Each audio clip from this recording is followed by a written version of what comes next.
Maybe an expansion?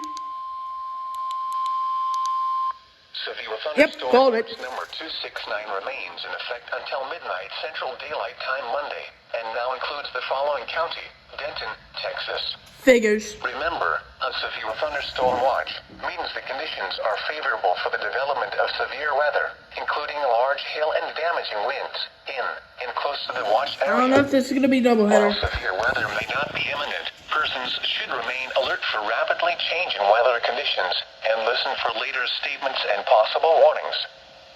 Stay tuned to NWR weather radio, commercial Forecast radio, and television outlets, outlets, or internet sources for the latest severe weather information. Doubleheader?